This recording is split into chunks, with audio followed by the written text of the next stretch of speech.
Hello, my dear children. Very good morning. You're most welcome in class 11th accountancy. We are on the topic of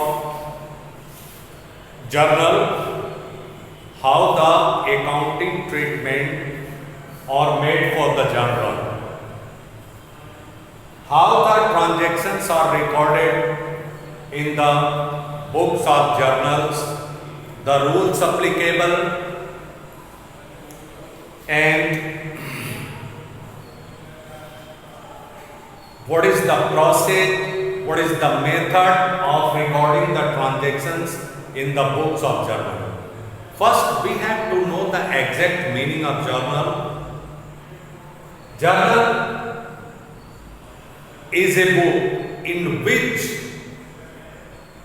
the transactions are recorded firstly. This one is called the original books of entry. That is the original book. And the applicable, rules applicable, recording the transactions in journal, that is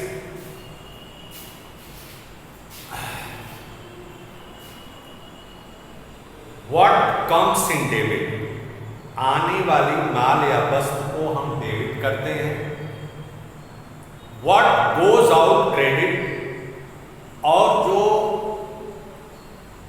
business से, firm से जो भी सामान जाता है, बाहर जाता है, उसे हम क्रेडिट करते हैं. Receiver is the debit, receiver जो होता है वो उसे हम डेबिट करते हैं. गिवर इज द क्रेडिट, और जो गिवर होता है उसे हम क्रेडिट करते हैं. जितना भी एक्सपेंसेस होता है, all the expenses debit and all the incomes are credit. मतलब हम उसी रूल पर question number 8, you have sent me the problem, question number 8 in your textbook Goyal में दिया हुआ है, तो उस क्वेश्चन को हम बता रहे हैं. आप देखें क्वेश्चन नंबर 8 में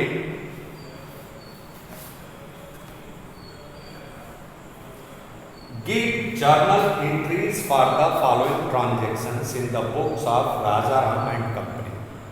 राजाराम कंपनी है, ये ट्रांजैक्शन हो रहे हैं 2017, मार्च 2017 में, और इसको हमें जर्नल में रिकॉर्ड करना है. किस तरह से हम रिकॉर्ड करेंगे आप देखेंगे. पहला ट्रांजैक्शन है 3 मार्च को, bought goods for cash of the list price of ₹80,000 at 10% trade discount and 2.5% cash discount. देखा मेरे प्यारे बच्चों कि बॉट गुड्स फॉर मतलब हमने नगद सामान खरीदा है. कितने का? लिस्ट प्राइस 80,000 का है, उस पर हमें व्यापारिक बट्टा 10% का मिला हुआ है और 2.5% का कैश डिस्काउंट मिला हुआ है. तो सर्वप्रथम जब हम जर्नल करते हैं तो इसका एक खाका बनाते हैं. इस तरह से देखें, फर्स्ट लाइन है date of month. Date of month रहता है. डेट ऑफ मंथ में हम क्या करेंगे, आप यहां पर महीना और डेट डालेंगे. देखिए, उसके बाद सेकेंड कॉलम पर्टिकुलर. पर्टिकुलर मतलब वो विवरण लिखेंगे हम कि हमने ट्रांजैक्शन कैसे किया हुआ है.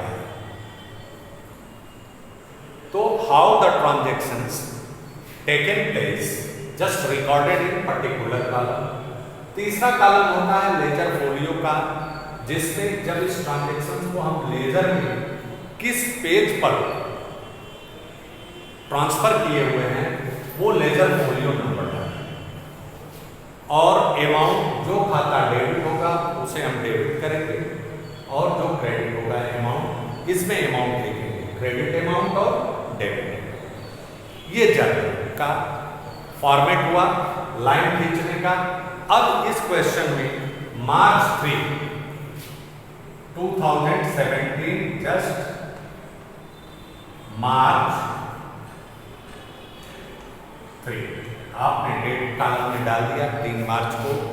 Bot goods for cash, list price 80,000, 10% trade discount.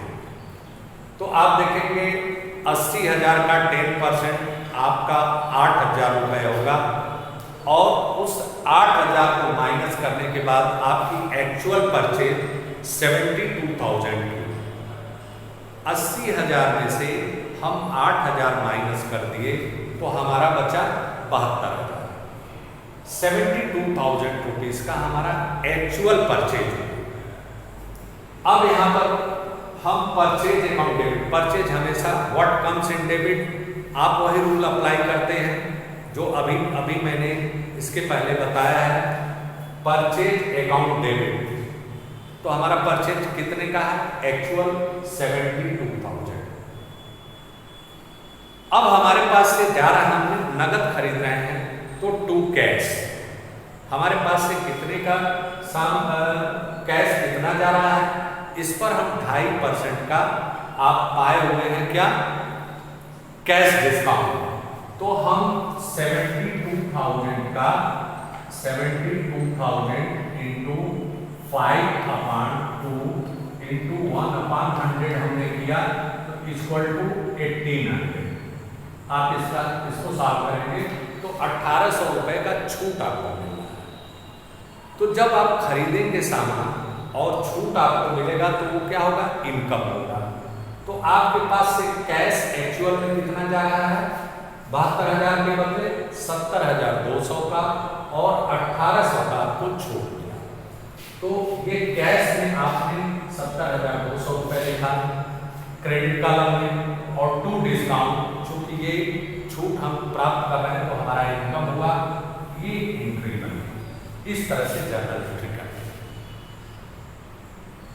अब आइए जो दूसरा ट्रांजैक्शन है वो है आपका sold goods for cash of the list price 1 lakh at 15% trade discount and 3% cash discount. अब यहाँ पर आप 1 लाख का सामान बेच रहे हैं, इसमें देखेंगे सोल्ड गुड्स फॉर कैश, नगद बेच रहे हैं 1 लाख रुपए लिस्ट प्राइस पर, जिसमें से 15% आप ट्रेड डिस्काउंट है और 3% जो है कैश डिस्काउंट है। तो आपके पास कैश कितना आएगा, आप लिखेंगे कैश अकाउंट डेबिट, कैश जो आएगा कैश अकाउंट डेबिट, और चूंकि इस पर छूट आप बिक्री पर जब छूट देंगे तो क्या होगा, एक्सपेंस होगा फर्म के लिए, तो डिस्काउंट अलाउड बोला जाता है उसे, डिस्काउंट अलाउड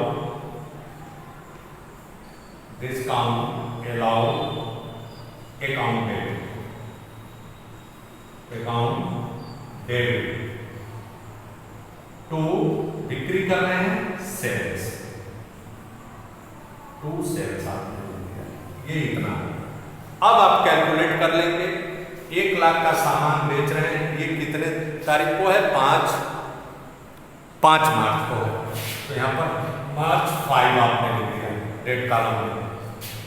और उसके बाद 1 लाख का 15% 15,000 हुआ, तो 1 लाख में से 15,000 माइनस करेंगे 85,000, और इस पर आप 3% का कैश डिस्काउंट दे रहे हैं, 0 तो हो गया 0, 3 बचे 15 को 5, 2,550 होगा। यहाँ पर लिखेंगे 2,550।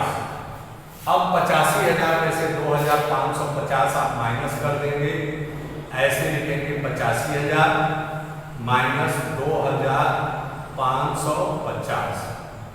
अब आप 5 4, 2 और 1, मतलब आपको कैश कितना प्राप्त होगा?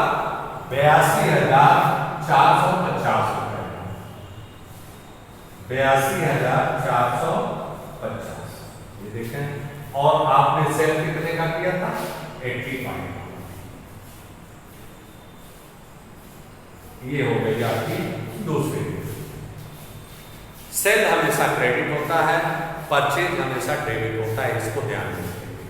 तीसरा जो ट्रांजैक्शन है आपका, ये देखिए, sold goods to Nagpal of the list price of 50,000 at 20% trade discount.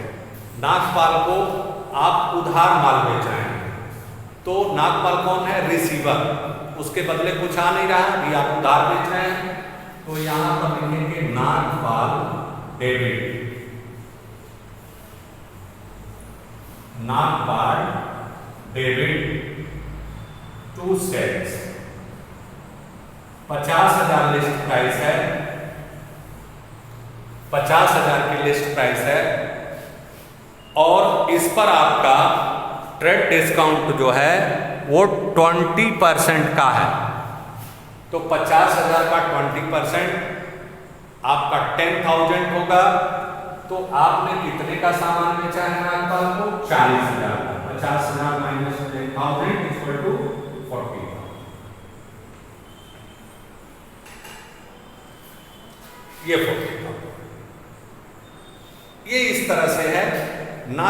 उधार जब बेचेंगे तो इंडिविजुअल किसी का भी पर्सनल अकाउंट होगा, वो डेबिट हो जाएगा, जो भी फर्म का नाम हो, चाहे व्यक्ति विशेष हो।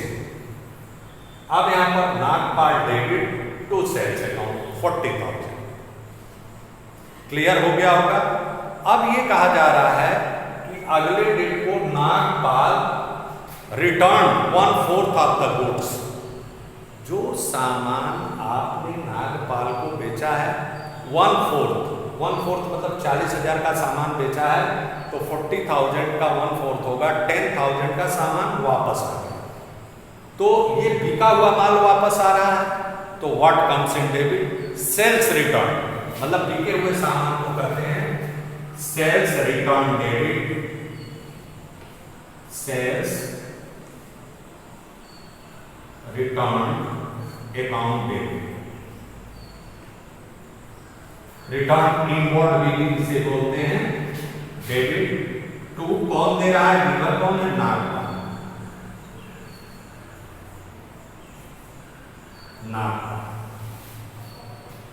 ये कितने का हो गया? 1/4 का 10,000।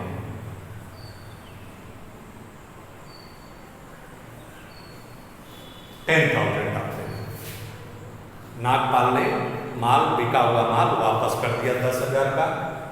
अब अगला ट्रांजैक्शन जो है वह है बेटा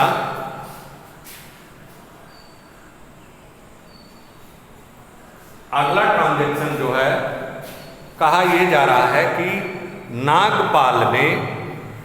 Nagpal settled the account by paying cash under a discount of 5%। Nagpal ने अपने अकाउंट का सेटलमेंट कर दिया, अर्थात पेमेंट कर दिया फर्म को, कितने के डिस्काउंट पर? 5%। 5% का कैश डिस्काउंट लेकर के नागपाल जो है पेमेंट कर रहा है। तो आपके पास जब पेमेंट करेगा कोई, तो आपके पास कैश आएगा, तो आप लिखेंगे जर्नल एंट्री में क्या? यहां पर देखें, cash account debit, cash account debit, जो आएगा अमाउंट जिस डेट को किया गया है, ऐसे आप कॉलम में लिखेंगे, हम आपको इधर बता रहे हैं कैश अकाउंट डेबिट, और फिर 5% का छूट दे रहे हैं, तो 5% का जब छूट देंगे तो discount account debit, discount account debit. और कौन है ये? नागपाल। तो किससे आपको कैश मिला? गिवर कौन है? नागपाल। तो टू नागपाल। ये एंट्री होगी। आप अब अमाउंट कैसे लिखेंगे, देखेंगे कि आपने 40,000 का सामान बेचा था नागपाल को, 10,000 का सामान आपको वापस आ गया है, तो बचा है उनके पास कितना, 30,000 रुपये। 30,000 में आप 5% का छूट निकालेंगे तो 1,500 रुपये होंगे। तो 1,500 30,000 में से माइनस करेंगे तो आपका 28,500। आपके पास कैश कितना आएगा, 28,500, 1,500 आप छूट का दे दिए, ये भी डेबिट हो गया क्योंकि एक्सपेंस है, यहाँ पर डिस्काउंट अलाउ कर रहे हैं, और तो नागपाल का खाता सेटल्ड हो गया 30,000। ये इस तरह से एंट्री करते हैं। तो आप एक चीज का ध्यान रखेंगे, कोई भी इंफॉर्मेशन आपके बुक में दी रहती है या किसी भी तरह का है तो उसे ध्यानपूर्वक रीड अटेंटिवली, एकदम अटेंटिव हो करके, बिल्कुल अटेंटिव हो करके जब आप उस इंफॉर्मेशन को पढ़ेंगे और जर्नल करते वक्त रूल जो है उसे अप्लाई करेंगे तो आपका क्वेश्चन गलत नहीं होगा। जैसे पहले में क्या है कि आपने सामान खरीदा है, सामान खरीदा तो आप क्या करेंगे, परचेज अकाउंट डेबिट। अब कितने का खरीदा, लिस्ट प्राइस तो 80,000 का है, लेकिन से उस पर आपको 10% का ट्रेड डिस्काउंट मिला हुआ, तो मतलब एक्चुअल जो परचेज हुई हमारी वो 72,000। तो हमने परचेज किया, purchase account debit to cash, कितना हमें कैश देना है, और कैश डिस्काउंट 2.5% मिल गया, तो 72,000 का 2.5% हम निकाले तो 1,800।